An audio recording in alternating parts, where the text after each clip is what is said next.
It always has been one of the remarkable features that international competition equal between men and women. It took a little bit longer, not that much. Princess Anne joins forces, with William finally reveal the house papers. Camilla hid from King Charles' ark.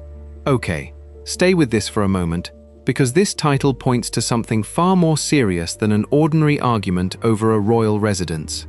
According to the story at the center of this report, Princess Anne and Prince William allegedly joined forces after a collection of house papers raised questions about what King Charles had actually been told and what may have been left out. The documents reportedly contained old property agreements, correspondence, and financial records, with one overlooked provision potentially changing the entire understanding of who had the stronger legal claim to the residence. And that is why this case is different. Now, watch this carefully. The alleged problem was not simply that Camilla knew about paperwork. The much bigger allegation was that she knew about documents that could have mattered to Charles, yet their significance was reportedly never placed fully before him. Anne allegedly wanted the papers examined independently. William reportedly wanted one question answered above everything else.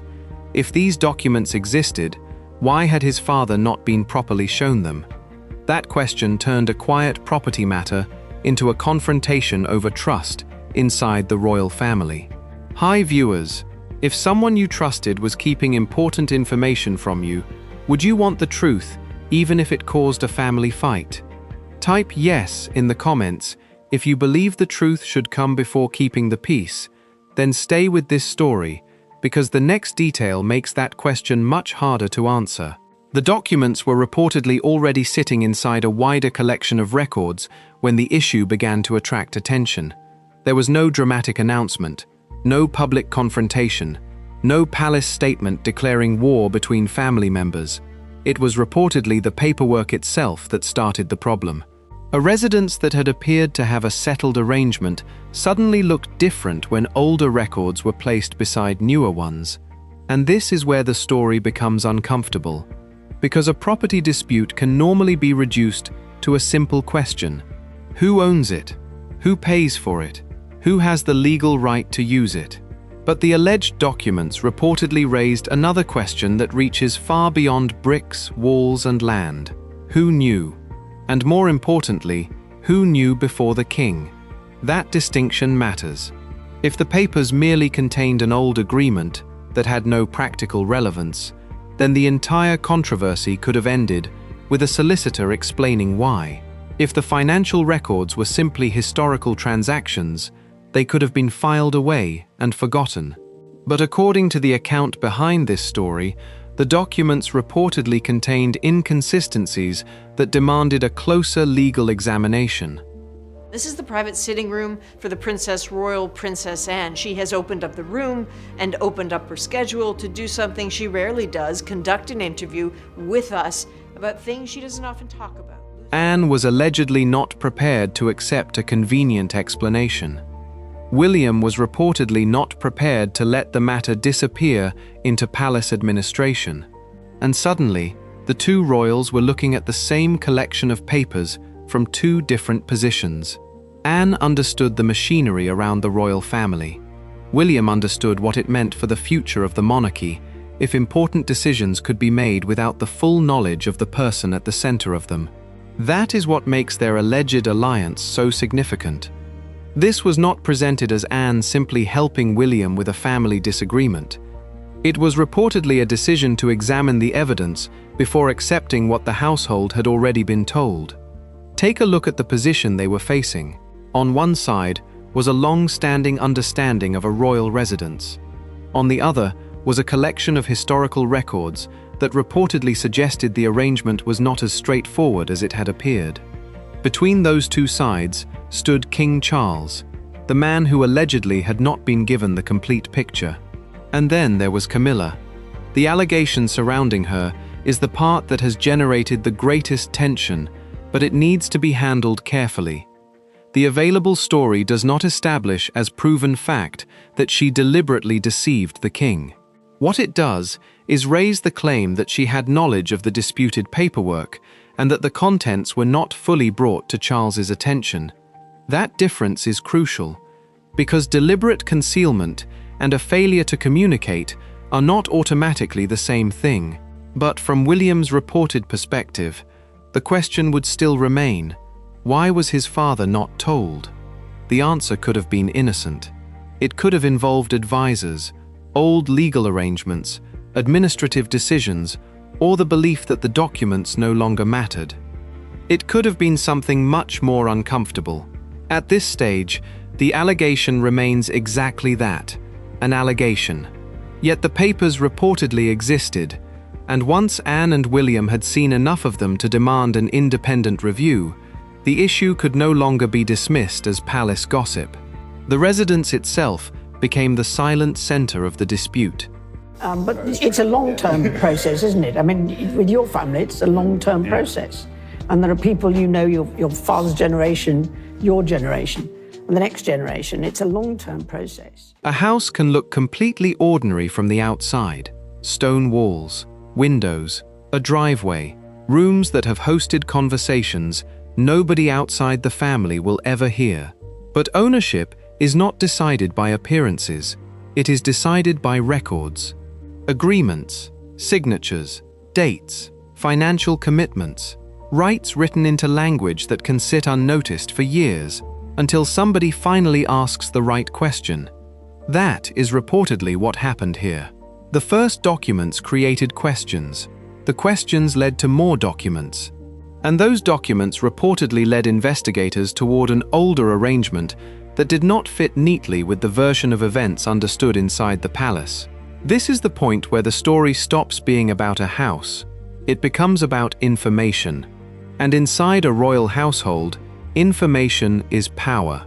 The person who receives a document first can decide who needs to see it.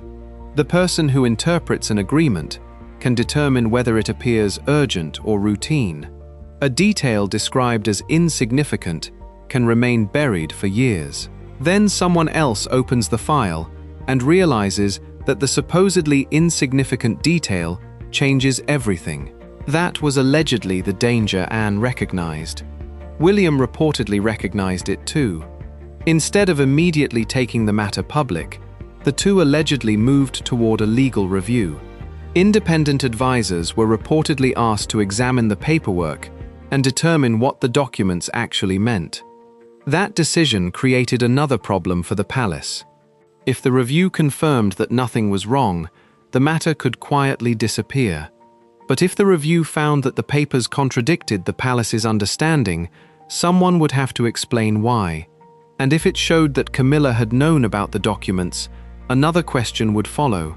Why had Charles not known? That was the question sitting underneath everything. Not the house, not the money, not even the disputed agreement, the king himself. According to the story, palace officials reportedly wanted the matter handled privately because a confrontation inside the royal family could become damaging if details escaped.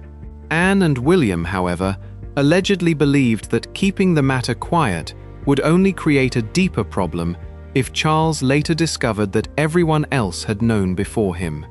That is where the pressure began to build. William was reportedly no longer asking whether the paperwork was interesting. He was asking whether his father had been properly informed. Anne was reportedly no longer asking whether the arrangement was convenient. She was asking whether it had been properly documented and independently examined. And somewhere inside that review was the page that neither of them could ignore.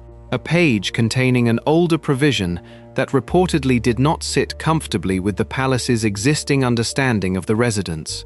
The wording of that provision has not been independently established in the material behind this story, so it would be reckless to invent an exact clause. But its alleged significance is clear enough to understand. If the legal interpretation being discussed was correct, it could affect the way the property's rights had been understood for years.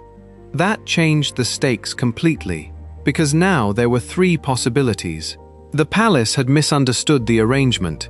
The paperwork had been handled without Charles receiving its full significance. Or someone had known exactly what those papers meant and had chosen not to put the issue before him. Only one of those explanations could eventually survive scrutiny, and Anne and William were reportedly determined to find out which one. That is why the title matters. Princess Anne allegedly did not simply stand beside William, she reportedly helped turn a private question into a formal examination. William allegedly did not simply challenge Camilla. He reportedly wanted his father's position clarified through documents rather than whispered explanations. And Charles was suddenly at the center of a dispute over papers that had apparently existed long before anyone realized how important they might become. But there was still one piece missing. The legal review had not yet reached its most troubling conclusion. Because when the older agreements, correspondence, and financial records were reportedly examined together, one detail began pointing towards something far more uncomfortable about who had known what and when. If the truth really was buried in those papers, then the next question was no longer whether the king had been told. It was who had allegedly known enough to keep him from asking in the first place. And if that question matters to you, do not scroll away or let this story become just another royal headline, because the next part is where the paperwork reportedly starts pointing directly toward Camilla, and what Anne and William allegedly discovered there is far more revealing than the house itself. My mother was the queen for a very long time. And although you kind of know that this might happen, you don't really think about it very much. Not least of all because the monarchy is about continuity. The first mistake would be to assume the papers were important simply because they were old. Age was not the danger. The danger was what those pages reportedly connected together. Once the legal review began, the residents could no longer be treated as a single property question. The records reportedly opened several separate threads: earlier agreements, correspondence between people involved in the arrangement, and financial records showing how responsibilities had been handled over time.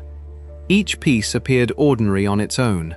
Together, they raised a much harder question about the understanding that had been allowed to stand. The residence had apparently been treated as though its position was settled. That assumption gave everyone a simple framework. The property had an understood arrangement, the relevant people knew their roles, and the palace could continue managing the issue without reopening old questions.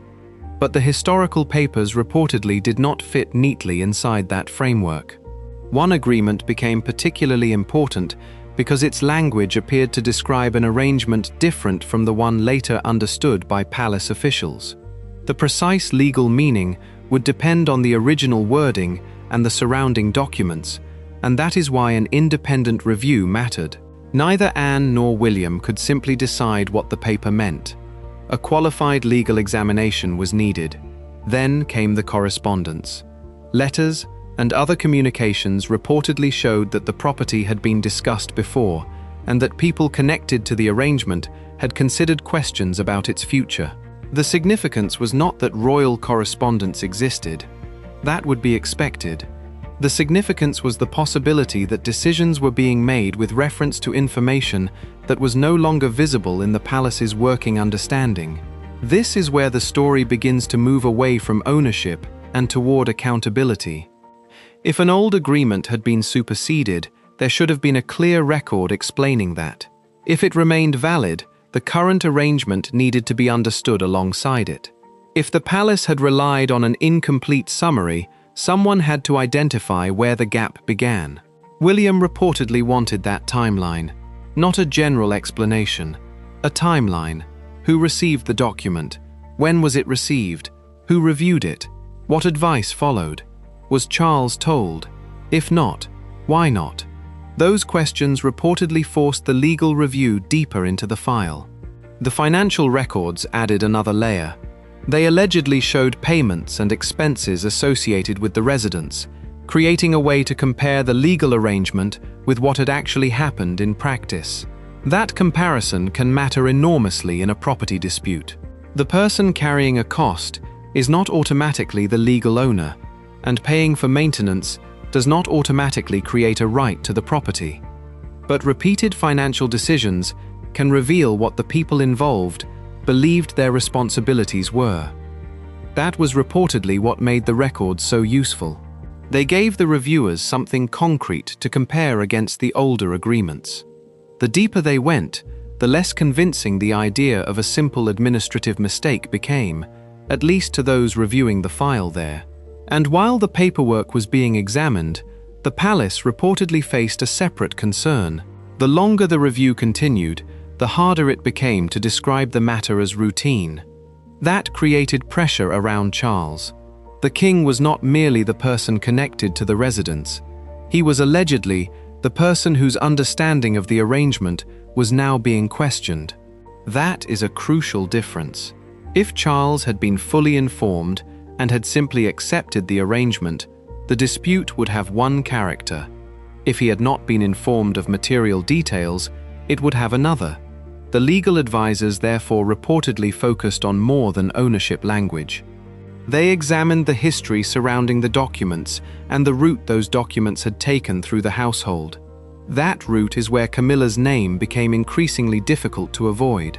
The allegation was not simply that Camilla had seen a paper, it was that she had reportedly known about the disputed material and that the information had not reached Charles in the form Anne and William believed it should have. There is a significant gap between those two claims. Knowing about a document does not prove that someone understood its legal importance. Knowing about an agreement does not prove that someone deliberately concealed it. The available story does not establish intent as a proven fact. But the question remained. If Camilla had known about the papers, what did she understand them to mean? And if she believed they mattered, why was Charles allegedly not given the same information? That question put the spotlight on the historical arrangement itself. The paperwork reportedly showed that the property had not always been viewed through the same lens. Earlier agreements appeared to have been written for circumstances that had since changed. People had changed positions, royal responsibilities had changed, financial arrangements had changed, yet some of the language in the older records reportedly remained relevant. That is exactly why old paperwork can become dangerous. It does not need to be dramatic. It only needs to survive long enough to collide with a later decision. Anne reportedly understood that. Her approach was not to rely on family memory, it was to rely on documents. William reportedly followed the same principle. The more records they examined, the less useful verbal assurances became. A statement that the matter had always been understood one way could not erase an older agreement. A palace summary could not replace the original correspondence. And a claim that everyone had acted properly still left open the question of whether everyone had been given the same information. That distinction reportedly became the center of the review. By this stage, the property itself was almost secondary. The real issue was whether the royal family had been operating from a complete record.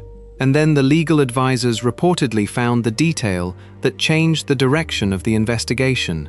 It was an older provision, buried inside the paperwork, that appeared to carry consequences beyond the simple history of the residence. The exact wording is not established by the material available for this story, so the provision cannot responsibly be quoted as fact. What can be said is that its reported significance was enough to make the existing arrangement worthy of closer scrutiny. That was the moment the file stopped being an archive. It became evidence. And evidence creates responsibility. If the provision meant nothing under current law, the lawyers could explain why. If another document had replaced it, they could identify that document. But if it remained relevant, then the people responsible for the property's current arrangement needed to explain how it had been handled. Anne reportedly wanted that answer in writing. William reportedly wanted his father to receive it. The palace reportedly wanted the dispute kept private. Those positions could not remain separate forever. The pressure also changed the meaning of the original question. It was no longer simply, who has the right to the house? It became, what did the people managing that right know, and when did they know it? That is a much more dangerous question inside any family. Inside the royal family, it carries another layer.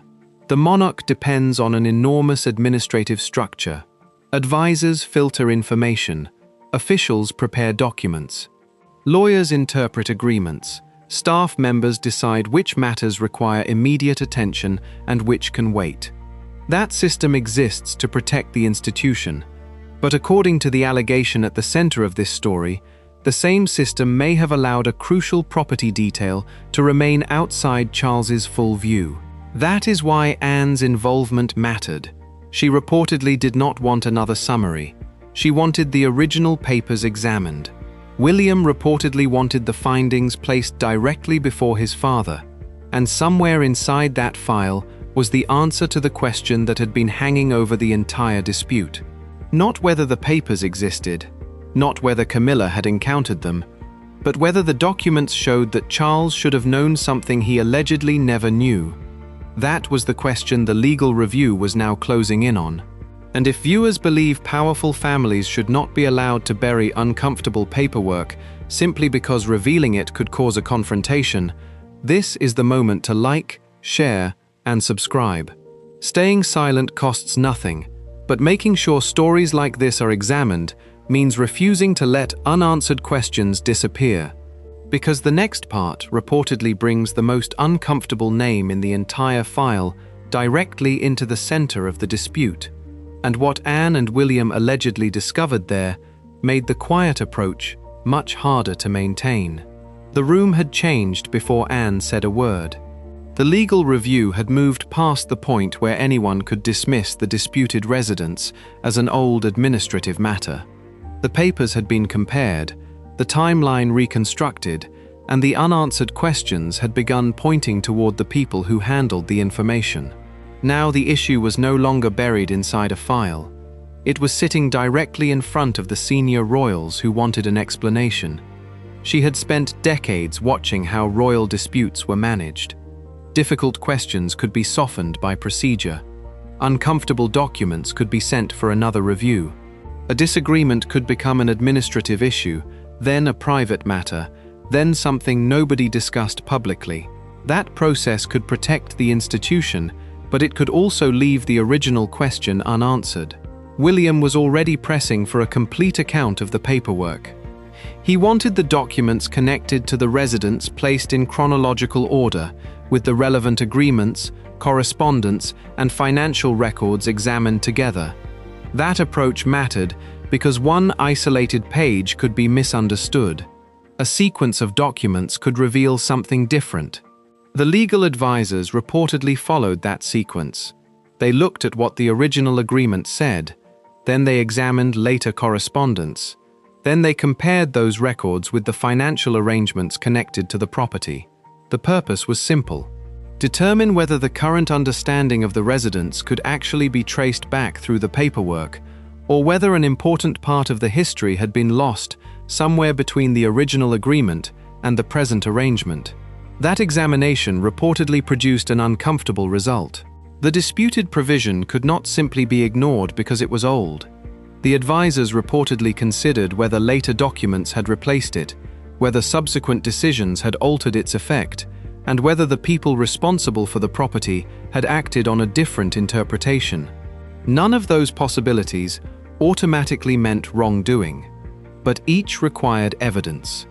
William reportedly wanted that evidence. He was not satisfied with a verbal assurance that everything had been handled correctly. He wanted to know which documents supported that conclusion. That distinction became central to the investigation.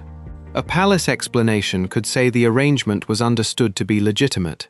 A lawyer could say the same thing. But if an older document appeared to point somewhere else, the explanation needed to account for the discrepancy. And that was when Anne and William reportedly began working as a unit. William carried the future of the monarchy into the room. As heir to the throne, he had a direct interest in understanding how major family and property arrangements were handled around the king. Anne brought something different. She had institutional memory and a reputation for confronting practical problems without dressing them up. She was not reportedly interested in turning the matter into a public spectacle. Her concern was whether the paperwork had been handled properly and whether Charles had been given the information he needed. That combination created pressure. Together, they reportedly made it harder for anyone to close the file with a convenient sentence. Then, the question of Camilla moved from the background to the center. The legal review had reportedly established enough of the paper trail to raise the possibility that Camilla knew about the disputed documents before the current investigation began. Again, that does not establish that she intentionally hid anything from Charles. The material available for this story does not prove motive, but the timing reportedly mattered. If she had been aware of the documents, when did she become aware? Who had explained them to her? Had she been advised that they had no practical effect? Had Charles been told the same thing? Or had the information simply remained inside the circle of people dealing with the residents? Those questions were reportedly put into sharper focus by the chronology. The concern was not merely what Camilla knew, it was what Charles did not know. That distinction gave the dispute its emotional weight.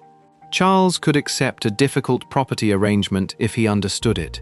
He could accept legal advice if he had been given the chance to consider it. What would be harder to accept was discovering that an important document had existed for years while he had been allowed to operate without knowing its significance. Anne reportedly understood that. William reportedly understood it too, and the longer the review continued, the harder it became to protect everyone from the consequences of an answer. Palace officials reportedly urged privacy. That request was understandable from an institutional perspective. A royal property dispute can quickly become a media story. Add allegations that the king was not fully informed, and the situation becomes much more damaging. But privacy could not solve the underlying question. If the documents were harmless, showing them to Charles should settle the matter. If the documents were significant, hiding them would make the eventual discovery worse. That was the trap. Every attempt to keep the issue contained increased the importance of determining exactly what the king knew. William reportedly recognized that the safest course for the institution was also the most direct one. Charles needed to see the material himself. That decision marked the real turning point.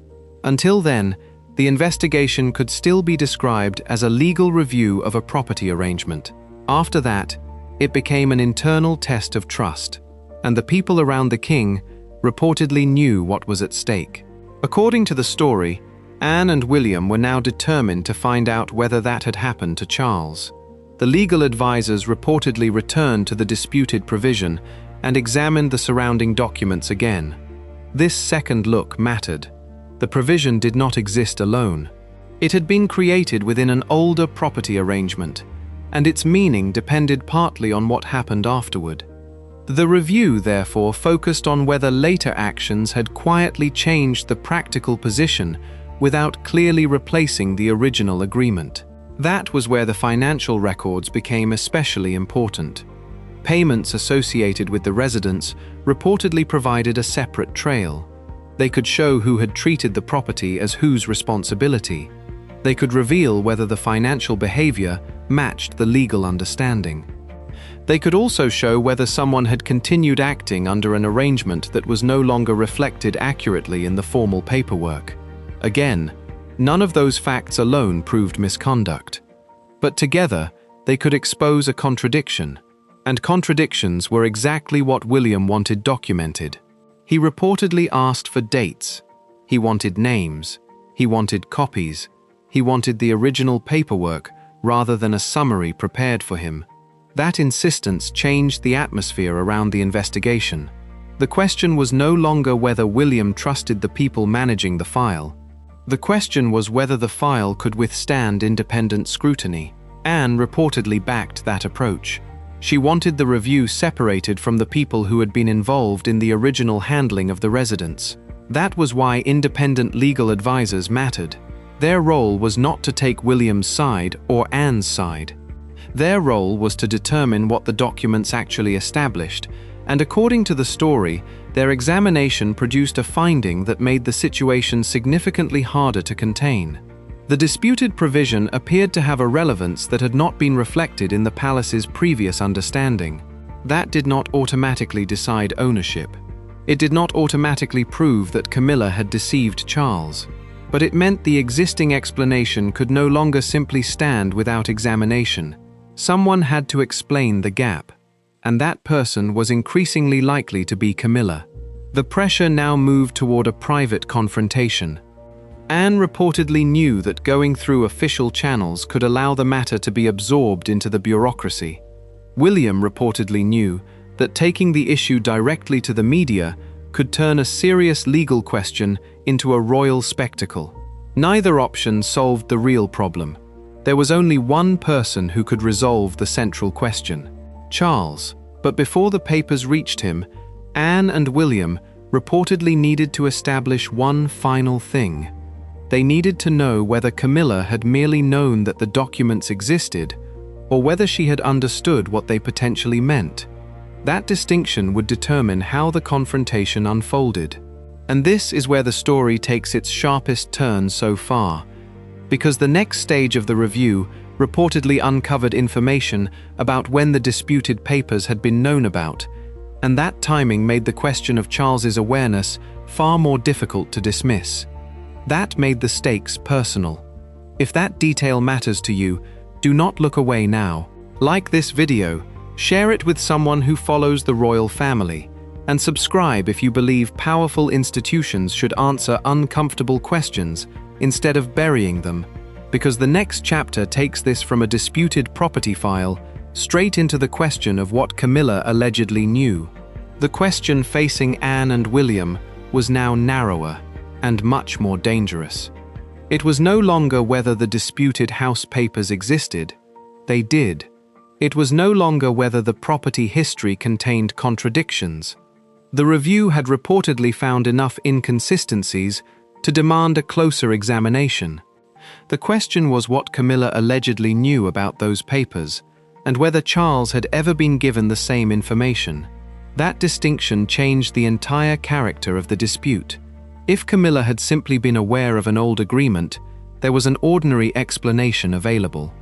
Royal households generate years of correspondence, legal advice, financial records, and property arrangements. People inherit files they did not create. Advisors summarize documents. Old provisions can become irrelevant after later agreements are signed.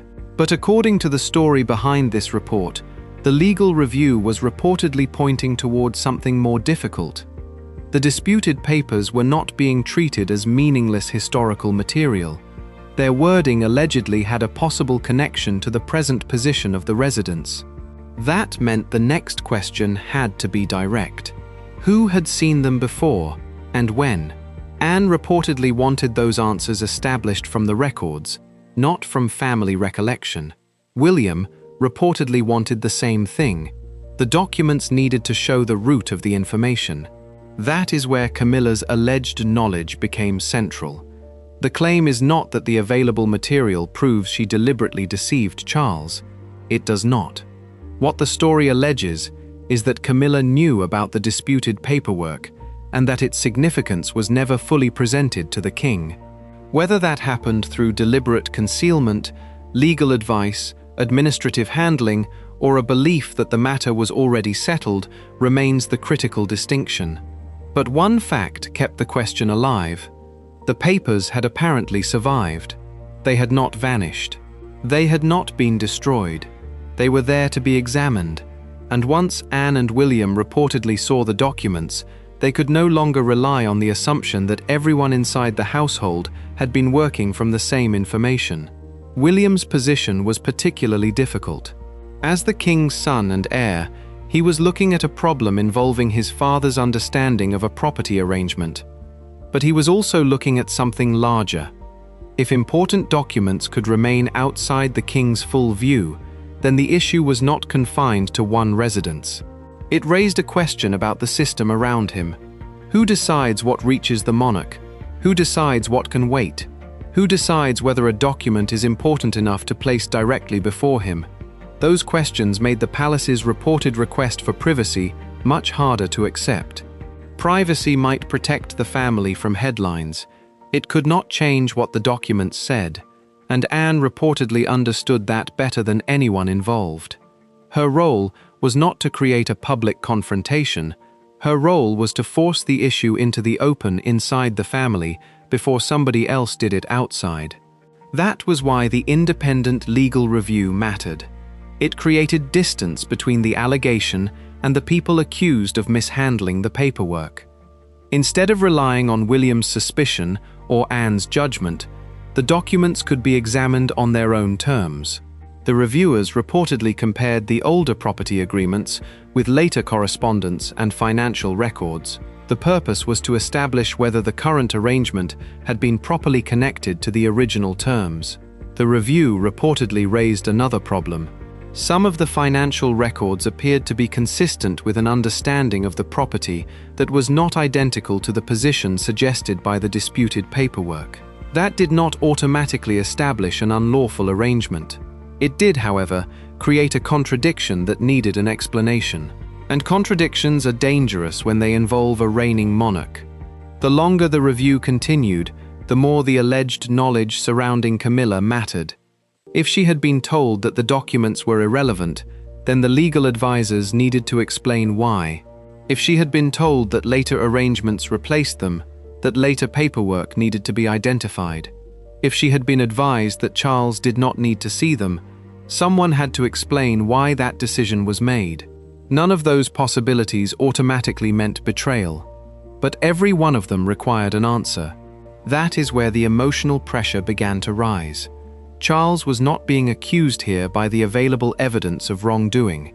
He was the person allegedly left outside the full conversation, and for Anne and William, that was reportedly the part they found most troubling.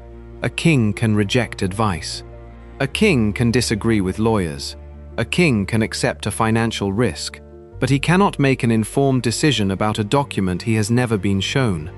That principle reportedly became the dividing line between Anne and William's position and the more cautious approach around them. The palace could wait. They could review. They could keep the matter private. But the longer Charles remained unaware, the more serious the eventual disclosure could become. And then came the detail that reportedly changed how Anne viewed the entire file. The chronology appeared to suggest that Camilla's knowledge of the disputed papers predated the moment when the issue reached William and Anne. That timing did not prove that she had deliberately kept anything from Charles, but it made the question impossible to dismiss as a recent misunderstanding. Someone had known earlier. The crucial issue was what that person knew.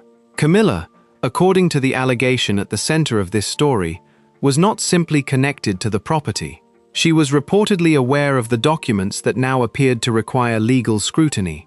That was enough for Anne to demand a direct answer, and William reportedly agreed. The two royals were now facing a decision that could not be solved by another memo. If they handed the matter back to palace officials, the review could disappear into the same administrative system that had allegedly allowed the information to remain unclear. If they went public, they could destroy any chance of resolving the matter privately. There was another option: take the papers directly to Charles. That was the option that reportedly began to take shape.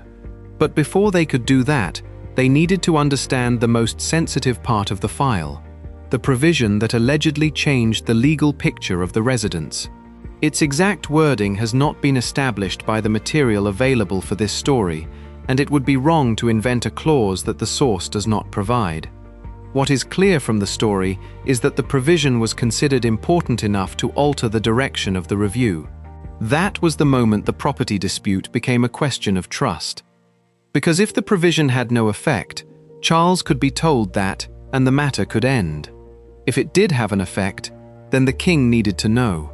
And if Camilla had known that it could matter, the unanswered question became much harder. Why had Charles allegedly not been told? That was the question Anne reportedly carried with her. It was also the question William could no longer ignore. The next step would not require another committee, another summary, or another quiet explanation. It would require the king himself to see the papers. And that is where this story reaches its most uncomfortable point, because once Charles was finally brought into the matter, the dispute was no longer about what Anne believed, what William suspected, or what palace officials preferred to keep private. It was about what the documents allegedly revealed when the king was finally allowed to examine them himself. and that moment carried a weight from everything that came before it. Until then, the matter could still be described as a review of disputed records. Once Charles saw the material, that description would no longer be enough. He would have to confront the sequence himself, the agreement, the records, the alleged knowledge surrounding them, and the reason the issue had taken so long to reach him. For them, that was the point of no return. If you believe Charles had a right to see those papers before anyone else decided what they meant, make your voice count now. Like, share, and subscribe, because the next chapter is where the documents finally reach the king, and the most important provision in the entire dispute is about to be brought into the open. The papers were finally in front of the king. That was the moment the entire dispute had been moving toward. For weeks, Anne and William had reportedly been trying to establish what the documents meant, who had known about them, and why the information had allegedly never reached Charles in full. Now the question was no longer theoretical. Charles could read the records himself and decide what they meant. The first pages reportedly laid out the history of the residence. The next documents showed the agreements and correspondence that had surrounded it. Then came the financial records. Finally, the legal review addressed the disputed provision that had forced Anne and William to take the matter seriously. The significance was not that one document suddenly handed ownership to somebody else. The available story does not establish that. Its significance was that the provision reportedly complicated the understanding of the property's rights and raised questions about whether the existing arrangement reflected the original terms. Charles therefore faced a problem that could not be solved by reassurance. He had to look at the paperwork. And according to the account behind this story, he did. The reaction reportedly began with questions rather than anger. Who had received the original agreement? When had the later arrangements been made? Which advisors had reviewed them? Had the disputed provision ever been explained to him? Those questions mattered because Charles could now see the timeline for himself. Anne reportedly remained focused on the records.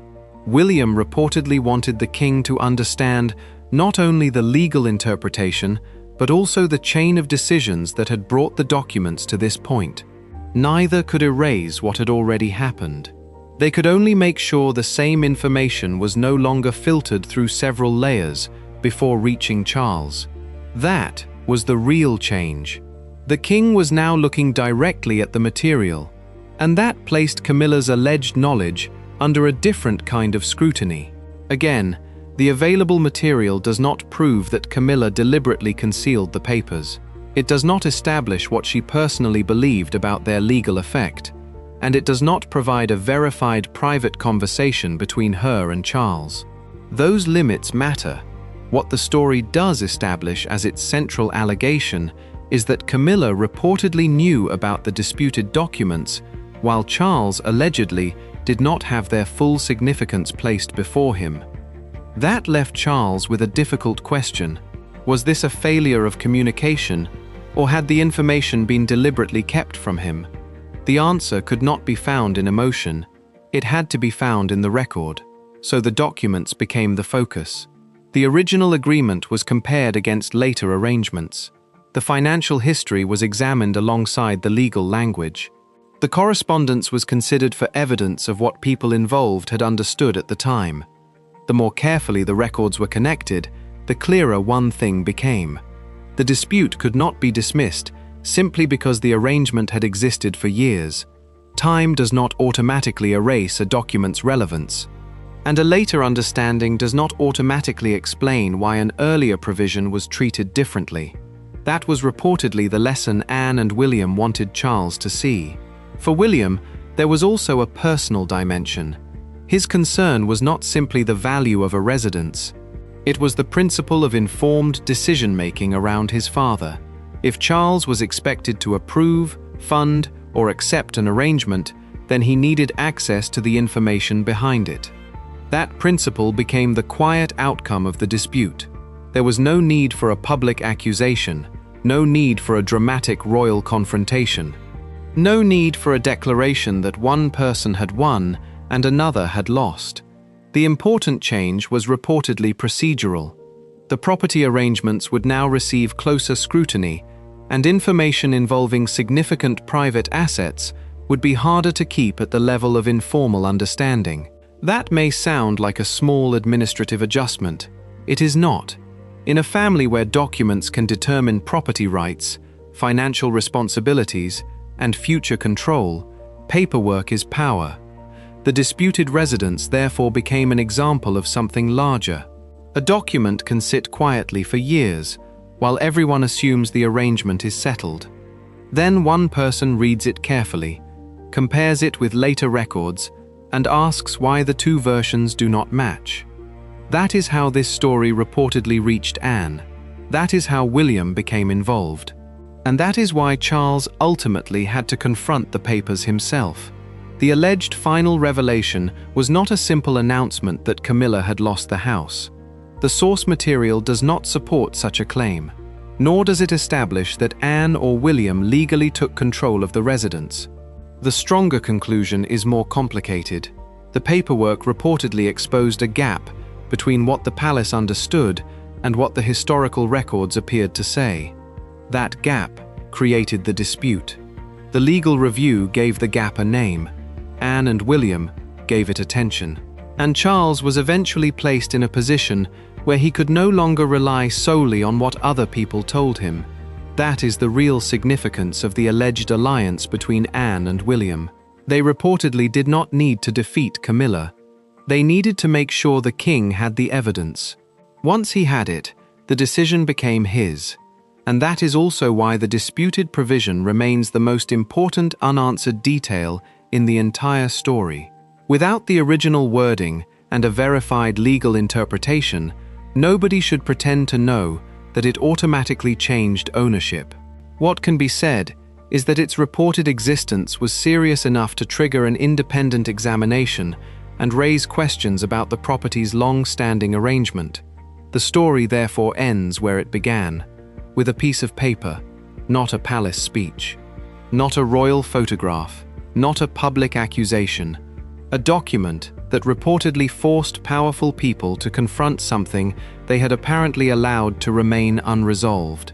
For Camilla, the controversy raises questions about what she knew and what she believed Charles understood. For Anne, it shows the value of insisting on the original record rather than accepting a convenient explanation. For William, it becomes another lesson about the danger of information being filtered before it reaches the monarch. And for Charles, the issue is ultimately about something much more basic. He deserved to know what was in the papers. Whether the original arrangement was misunderstood, poorly communicated, or deliberately withheld, remains a matter that requires evidence rather than assumption. That distinction should not be lost simply because the royal family makes a compelling story. The most powerful part of this case is not the rumor. It is the question: how can anyone make a fully informed decision when the document that matters is sitting somewhere else? That question reaches far beyond one residence. It reaches into every family, every institution, and every situation where people decide that someone should not be troubled with information. And perhaps that is why this alleged royal dispute has attracted so much attention. Because the house may be valuable, but the principle is more valuable. If Charles was not fully informed, then the issue was never just about property, it was about trust. And if the papers were handled exactly as they should have been, then the records should be able to prove that too. Either way, the documents deserve to be examined. And there is one final reason the paperwork matters. Royal controversies often disappear beneath ceremonies, speeches, and carefully chosen photographs. Documents are harder to distract from. They carry dates, names, and obligations that can be checked against one another. That is why the alleged discovery matters, even without a dramatic confrontation. It leaves a trail. And a trail can lead somewhere officials would rather the public never look too closely. So if you believe the truth should never be buried simply because it is inconvenient for powerful people, do not watch this story in silence. Like the video, Share it with someone who follows the royal family. Subscribe to this channel and turn on notifications. Your support is the difference between a question being forgotten and a question being kept alive. Because the next investigation on this channel goes even deeper into the royal disputes people thought were finished, and the next story is about to get worse, more revealing, and much harder to ignore.